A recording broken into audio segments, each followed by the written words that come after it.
ಶಿವಾನಂದ ಪಾಟೀಲ್ ರಾಜೀನಾಮೆಗೆ ಬಿಜೆಪಿ ಒತ್ತಾಯದ ವಿಚಾರಕ್ಕೆ ಸಂಬಂಧಪಟ್ಟಂತೆ ನಾನು ಅವರ ಜೊತೆ ಮಾತನಾಡ್ತೀನಿ ಅಂತ ಡಿಸಿಎಂ ಡಿಕೆ ಶಿವಕುಮಾರ್ ಹೇಳಿಕೆ ಕೊಟ್ಟಿದ್ದಾರೆ.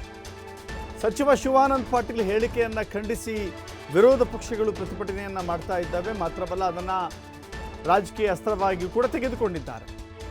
ಅವರು ಯಾವ ಅರ್ಥದಲ್ಲಿ ಮಾತನಾಡಿದ್ದಾರೋ ಗೊತ್ತಿಲ್ಲ. ನಮ್ಮ ಸರ್ಕಾರ ಯಾರ ಮನಸ್ಸನ್ನು ಕೂಡ ನೋಯಿಸಲು ಇಷ್ಟವಿಲ್ಲ. ರೈತರು ನಮ್ಮನ್ನು ಅಧಿಕಾರಕ್ಕೆ ತಂದಿದ್ದಾರೆ, ಅವರಿಗೆ ಶಕ್ತಿ ತುಂಬುತ್ತೇವೆ. ವಿಧಾನಸೌಧದಲ್ಲಿ ಡಿಸಿಎಂ ಡಿಕೆ ಶಿವಕುಮಾರ್ ಹೇಳಿಕೆ ಕೊಟ್ಟಿದ್ದಾರೆ. ಬರಗಾಲಕ್ಕಾಗಿ ರೈತರು ಕಾಯ್ತಾರೆ ಅಂತ ಶಿವಾನಂದ ಪಾಟೀಲ್ ಹೇಳಿದರು. ಅದೇ ವಿಚಾರ ಇದೀಗ ಸಾಕಷ್ಟು ದೊಡ್ಡ ಮಟ್ಟದ ವಿವಾದಕ್ಕೆ ಕಾರಣವಾಗಿದೆ. ನೋಡಿ, ನಾನು ಅವ್ರ ಹತ್ರ ಮಾತಾಡ್ತೀನಿ. ಅವರು ಯಾವ ಇದರಲ್ಲಿ ಹೇಳಿದಾರೋ ಗೊತ್ತಿಲ್ಲ. ನಾವು ಸರ್ಕಾರದಲ್ಲಿ ಯಾರಿಗೂ ಮನಸ್ಸನ್ನ ನೋಯಿಸೋಕ್ಕೂ ನಮಗೆ ಇಷ್ಟ ಇಲ್ಲ. ಆ ರೈತರು ನಮ್ಗೆ ಅಧಿಕಾರಕ್ಕೆ ತಂದಿದ್ದಾರೆ, ಅವ್ರಿಗೆ ಶಕ್ತಿ ತುಂಬುವಂಥ ಕೆಲಸ ನಾವು ಯಾರೇ ಮಾಡ್ತಾ ಇದ್ದೀವಿ.